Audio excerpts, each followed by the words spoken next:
Good evening and welcome back to the channel. We're going to do some more work on Hytale today. So, realistically, there's a whole bunch of footage that's going to be cut and you'll never see it because it's largely just me constructing stuff. But the goals for this episode are to revamp our current house a little bit, expand our area around the house, as well as set up outposts out in the first two biomes so that we can have an easier time exploring. So, outside of just going through and carving out some of the old stone parts from the original place that we used to model this spot over, what we're going to do is go through and actually dig up the areas of yard around the original base and try to expand out sort of the baseline area. And the reason why I'm digging out the ground around it is to sort of outline where we're going to put everything at. But we've got to dig that part up, and we also need to dig down at least one layer to be in line with the foundation so that we can extend the foundation out. Sort of the long-term goal here is to get the whole thing encompassed in an outer wall and actually expand that first floor so that we can either add in storage or whatever, just have enough room to really make whatever we need to do with it. So if we jump ahead just a little bit, yeah, like I said, we've made significant progress, and at this point we're just going through and digging out the foundation to expand along the base of the house. In the long run, we're going to go through and actually collect some resources from a couple other locations as well. So, the main thing that motivated me to actually do this, and I think I forgot to leave this in, I went down to rest one night so that I could accelerate time forward to make it a little bit easier to go out and actually mine up some ore. And as I turned around, I ended up seeing a wolf's snout poking in through the back door. Now, he wasn't able to open that door, but that did make me decide that maybe I need to refine the house a little bit. And later on, we'll even refine the steps just a little bit further. Like, we've figured out how to do the decorative blocks at this point for pretty much every room in the house. It's just a matter of going through and actually taking the time to make everything look uniform. Not absolutely necessary inside of it, but it's one of those things that I just kind of want to do to make everything look nicer. In the long term, I've got a bit of a plan. I am thinking, say, the castle town, but post timeskip from Ocarina of Time. Now, why do I say post timeskip? Well, I've been wondering lately if it'd be possible to capture a skeleton inside of a house.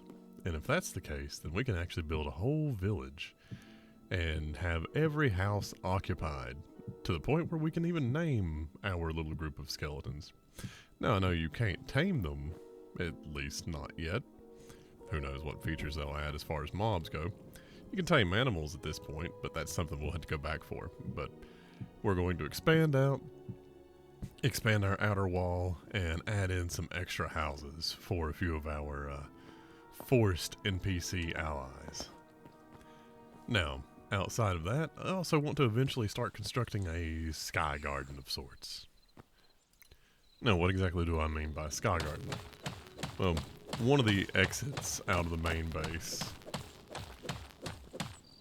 opens up to a spot where I actually started trying to see how exactly you could maybe construct some watering systems in Hytale. Now, this is before they updated watering this last time. By the way, you see me going through and harvesting some statues in the background to use to decorate the main base. The golem's really not a threat anymore. As a matter of fact, it doesn't really stay a threat for very long in the game at all. But little sections like this are good places to go harvest decorations that you just don't want to spend your own resources building, or you're unsure how to build them. Anyway, what I mean by sky garden, we'll go out back and you'll basically have steps that lead down, then start going up. And every so many landings, it'll actually have a flat area that goes out. My idea is to have them kind of terraced so that you have a flat area that has either some soil blocks laid down to be used for gardening, or has some structures for tamed animals, because you can tame the domestic animals at this point. And I'm pretty sure we'll start out with animals on the lower level. That way I can kind of put them half out in light, half under the shade of the next level up. And then we'll just do a couple different layers with different garden layouts. That way we can just sort of expand them and actually control exactly how big our rows are. But that should be a fun way to actually set up our gardening system in this. Outside of that, the actual town portion, you'll see here in just a minute, after a small detour, that we're going to have a wall around the inner structure of this place. And we're trying to just eventually designate it to be tall enough that things can't just hop up over it. It's one of the reasons why I'm putting such a big gap between the back of my main building and where I've dug the ground out. Because I want there to be a big enough gap that something couldn't just hop over top of the wall and get down in. I don't think NPCs, at least as of yet, can just open doors and wander into buildings, but there's no reason to test it out. We might as well just make sure we can block them out in general. Now, I'll take a small detour for just a minute because I need to actually upgrade some workstations. Now, while the basic workbench only really requires materials that you can hunt up pretty close to your main area, you do need to kind of venture into the second biome, which is the desert, and adventure up to the ice one, or either one, because I'm pretty sure you can get the same ores in both. Well, I don't think you can get the blue one down here in the desert. I think you have to go up to the cold biome for that. But chitin is easier to get here in the desert, and that becomes useful for one of the bench upgrades. So those first two biomes, really, you're just looking at them for workbench upgrades. Not quite ready to set up an outpost down here yet because I haven't actually put down the Arcanist bench. But the point of coming down here was to just try to gather some resources and see exactly how hard it is to get to the secondary biomes.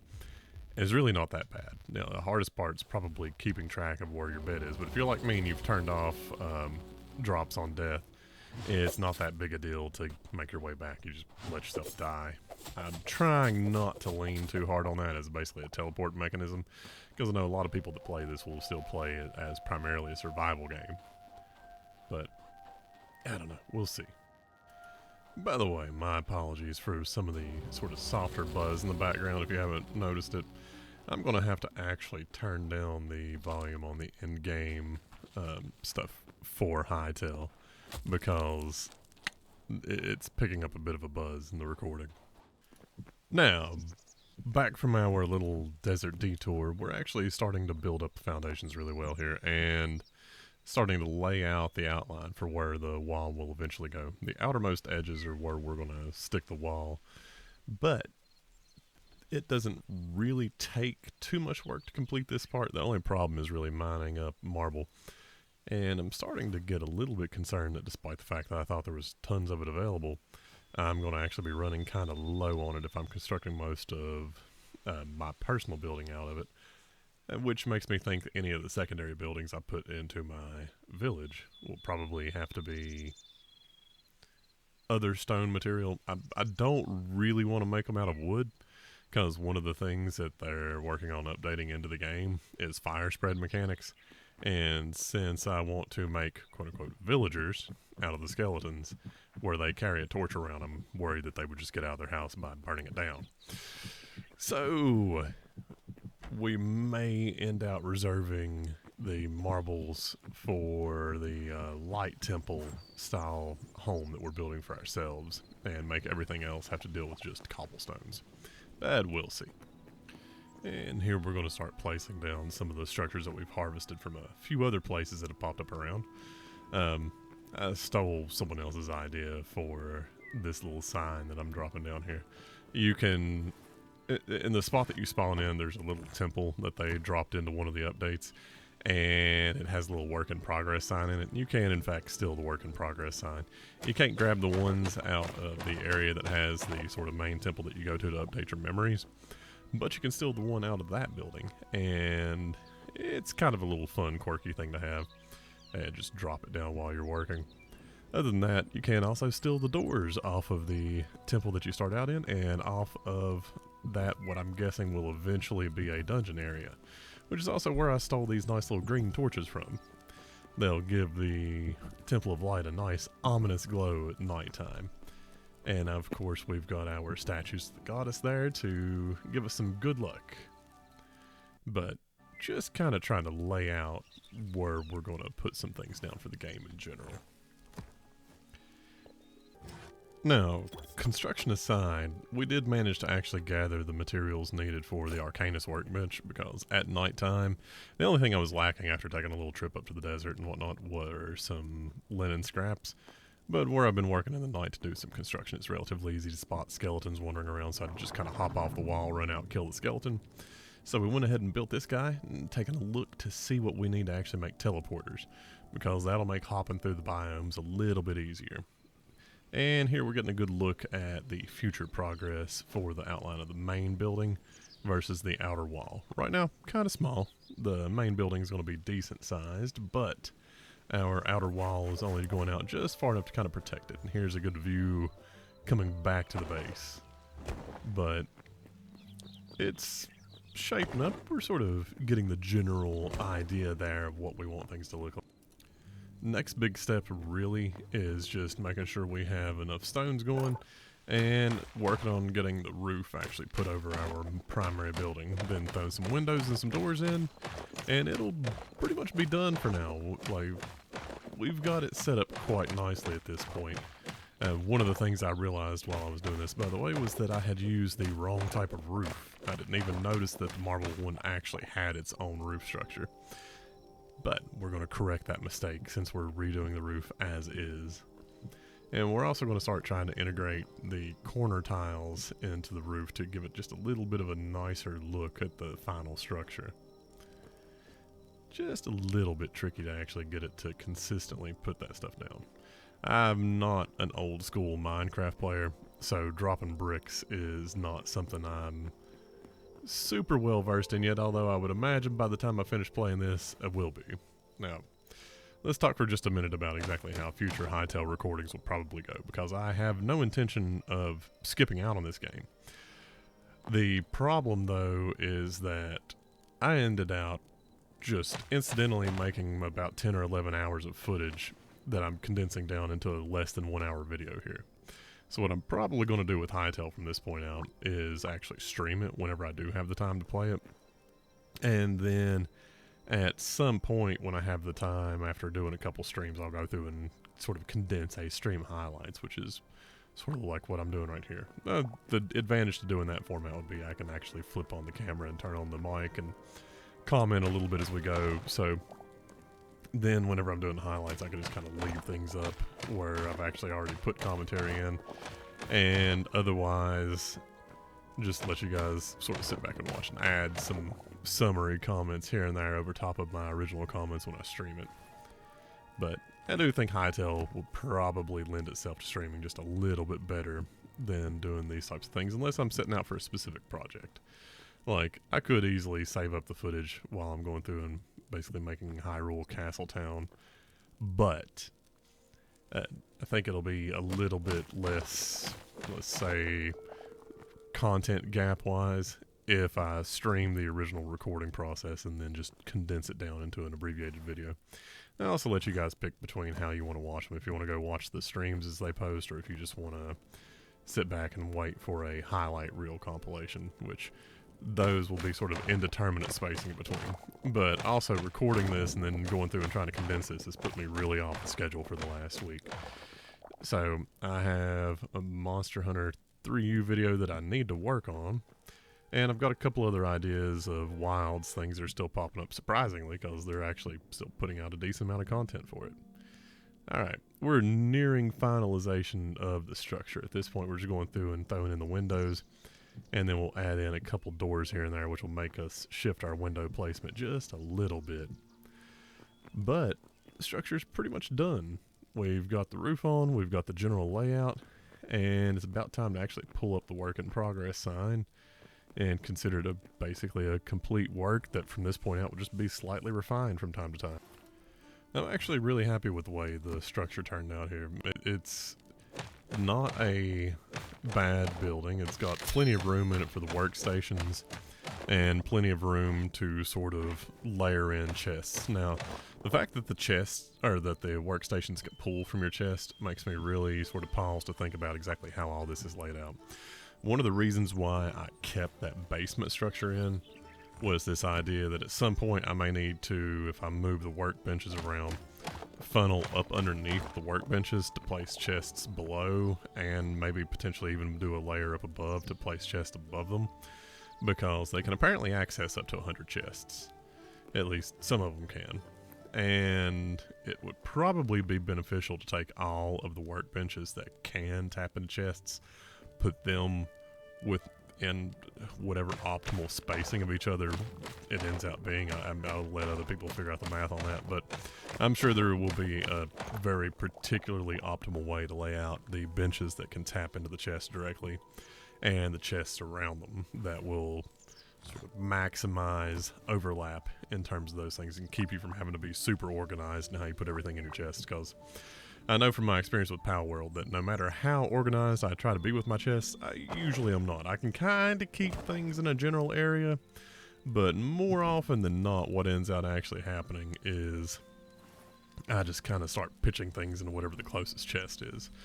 So we'll see. We'll try to get some rethink the layout in terms of just workbenches and figure out whether or not we can layer in chests. I think the vertical height on how far the benches can reach is actually surprisingly high compared to the horizontal height. Can't remember exactly. I know I've seen the circumference listed somewhere before, but I just can't remember offhand. Yeah, I put those torches there specifically because they can actually burn things, so I figured they would be good against a good sort of protection against enemies that may just accidentally wander up against the building.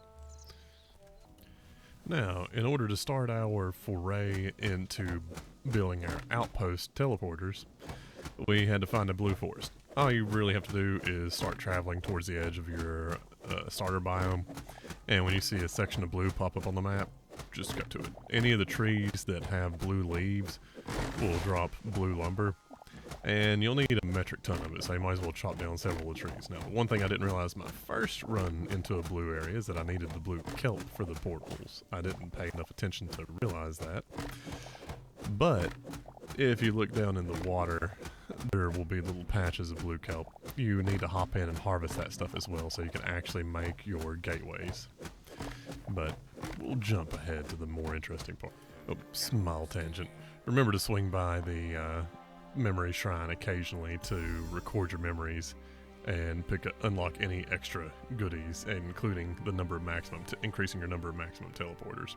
So you want to do that at least up to the point where you've logged, I think, 100? We'll see here in just a second. I think I'll hover over the rest of them in just a moment. Yeah, you need to get at least 100 to get the easy maximum teleporters, and you probably won't get all the way up to 200 until you start exploring all the different biomes. Although it's not been that hard to get up as close to 100 as I am. Like, I've barely done any exploration and still hit those. But you do have to actually remember to go by and record them to get that stuff unlocked. Now, back to our main structure, which is looking quite nice on the approach. Gonna have to add in at least one more door, but very happy with it. And that's where we're going to end up placing our first portal down. They're not that expensive. It's just a little bit of a pain to go farm azure kelp because it doesn't spawn in nearly the same quantity that the logs do. However, you produce 2 gateways for every time you do the craft. And you can't have a handful up at a time, so it's not like it's all that difficult to do them. I was thinking about this the other day, and one thing that might be worthwhile to do if you're actually playing on survival mode would be, once you get to where you can actually construct these guys, kind of keeping one in your bag. That way, if you're getting ready to do something that looks like it might be challenging, dig you a little hole in the ground real quick, drop a teleporter, go in and try it. If you die, you can just pop back through your teleporter and try to grab your stuff and get back to the teleporter to flee the scene before anything bad happens. Then maybe you could come back and drop all your stuff at the base, go back, knock the teleporter down, and then run away. But you could probably use them as basically little mini save points that'll save you a lot of trouble of trying to farm your way back, because I know on the occasions where I've actually went really deep spelunking and just kind of completely forgotten where I was or lost my track in the caves. If I had been in full-on survival mode where there were no possibilities of me remembering exactly how to get back there. It would have been nice to have a teleporter just in the bag to throw down and hop back to the base for a moment. So, if I was in survival mode, I would imagine that would be even trickier, or at the very least, I'd probably be a little bit more careful about going down into caves. Now, finally back in the desert. First thing we're going to do is just see how hard it is to harvest a cactus, just for fun. But, realistically, what we need to do is pick us out a good place to actually construct the base. And all I'm going to do is look for a spot where there doesn't really seem to be anything wandering around. Like that little guy right there. I didn't notice me pick up a soul off of it to begin with. So when he started hitting me, I actually didn't know what was happening at first. Until he hits me again. And then I noticed the cactus is closer. So that's when it comes clear that I need to actually kill this thing. But yeah, I don't know. I don't know why I thought that I was just collecting a soul off of a random flower. Because I hadn't paid enough attention to not notice that you don't really do that off of plants. But it wasn't that big a deal. So we just come out. This looks like a nice, good little flat spot right at the beginning of it. There's a water source over there. So go ahead and grab the marble and start laying down the foundations. Because there doesn't seem to be any sort of enemy base that's close enough to be that big a deal. And all I'm trying to do is count out how many blocks that I've got down to make it at least a semi sort of symmetrical building. But we're not going to go for anything super elaborate here. We're more or less just trying to lay a foundation for a teleporter room. Jumping ahead just a bit, we go ahead and pick out the rough spot that we're going to lay the teleporter down. And go ahead and get it placed here in just a moment. That way we can sort of plan out our outline just a little bit better, and also so we have a way to go back and get more construction materials. Yeah, now we've basically got our first teleporter up and running. Yet again, my thoughts, I really don't know if mobs can actually use the teleporters, because once you actually set the warp point, it sort of leaves that portal open. So I'm curious if mobs can use it, or if they can't use it right now, if they will eventually be able to use it. And my whole thoughts are, just in case that is what's going to happen, we'll just encase them in a whole room. And this is the first time I've seen that thing floating around. And it's just pooping out the little night crawler dudes that drop the little dark heart things that you can harvest here and there. So, here in just a moment, curiosity gets the better of me. I decide to see how hard is it going to be to kill that floating thing? Because that's sort of the question that I ask myself every time I see some sort of mob. The answer is not that bad as long as you have a decent crossbow. And this little crossbow, by the way, is a pretty potent tool if you haven't made one yet. You should definitely grab one as soon as you have the ability to make it. It takes down almost everything super fast. And that dude kind of reminded me of an observer from Dungeons and Dragons. But then we're left with a bunch of these little dudes to slaughter, but they're just not terrible to fight. But there are a lot of them. A lot more of them than what you'd probably think. And that's one of the big reasons why we're trying to set up some protection for our gateway. And this is pretty much what the fully completed base looks like. Go through and add a couple windows, and I had to hop outside because I felt like just putting one from the outside rather than pulling up the whole teleporter and replacing it would be just a little bit faster. This also gives me an opportunity to drop the steps down out front to make the entrance a little bit smoother. And there we go. We've got our teleport room in place. Probably should grab a couple chests to bring in here just to have as extra storage. That way this isn't a complete waste of a room. It would also make it kind of useful to have for later on. So now, moving on to the tundra biome. This one was a little bit trickier to figure out how to get into because unlike the real Earth, there actually does seem to be an ice wall around going into this tundra biome. So if I had dug around a little bit, there are places that it's a little bit lower and you can get in. However, we've got these nice pickaxes, so why not just dig our own set of stairs into it. And after just a little bit of step building, we've managed to carve our way up to the top of the glacier. Now, fun thing is, this is actually slick.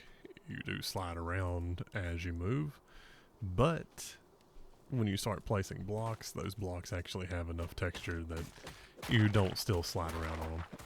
But you can also grab your ice stuff, so any of you out there that really want to be creative, you could probably make your own little skate rink for your town.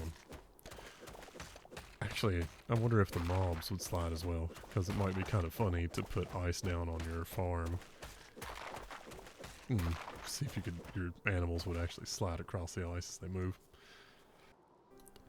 Alright, so we start going through the same process as before, and lay down a pad that will become our next teleporter. Literally trying to copy it almost to a T, just being a little bit more careful about the measurements this time around. I want these outposts to sort of be a standardized appearance for me. I'm just kind of using the image to make sure that I have roughly the correct width and actually have the ability to center the teleporter in. So popping it out to more or less use it like a measuring stick. And then a little bit later, voila. We've got our next teleporter down into the next biome that we're going to be exploring. And now we comfortably have ourselves set up with an easy way to get to the desert biome and an easy way to get to the ice biome. We just got to finish encasing the building and prettying it up a bit, and then otherwise it's good to go. So this is a good start into our quest in the more exploration mode. I'm really curious if anything like this will actually be useful whenever they actually come out with the adventure mode for the game. Like, I'm really curious exactly where this game's going to go. They've churned out the updates. They consistently keep putting out things that are actually interesting. And it is something that I've been having a whole lot of fun with. Now, not to the point of completely excluding all other games, but to the point where I actually do genuinely enjoy actually sitting around and playing it for obviously multiple hours. To the point where I was able to get about 10 to 11 hours of recording without even really noticing that I had gotten 10 to 11 hours of recording. Like, I was just thinking, okay, let's get some more footage for Hytale. Happened to wake up that night, stay up a little bit, do a couple hours of recording, and next thing you know, I had more footage than what I could reasonably edit in a short period of time by myself. So, they've done something right with this game for that to be the case. And I don't know that I could tell you exactly what it is, but I do know that it has something to do with the construction.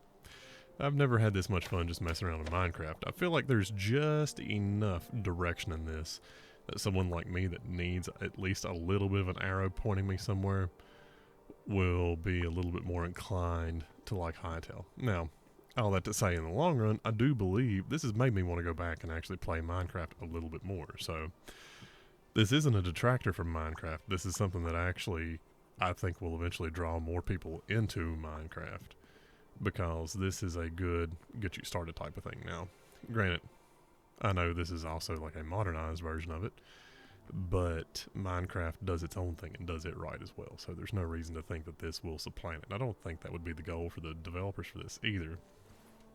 This started out as a passion project, I believe. It was a mod within Minecraft. So seeing this actually branch off into its own thing, I highly doubt they would want to see the game that inspired them to do this to begin with be replaced by their own creation. I'm also being a lot more careful with roof tiles now, instead of just laying them down willy-nilly and actually having them pop up in any random order, trying to keep them a little bit more organized. So the OCD amongst you will be happy to know I'm at least starting to get the desire to actually have everything look even and nice. But that will carry us to the end of this one. We've put some doors in, we've put some windows in, and we've sealed up our last teleporter. So now, once we place these steps, we're ready to start exploring around and actually trying to upgrade our armor and weapons, and then dig our way into the next two biomes. Because I believe 3 and 4 are out. I don't think we have any of them past that. Anyway, remember, if I can beat it, so can you.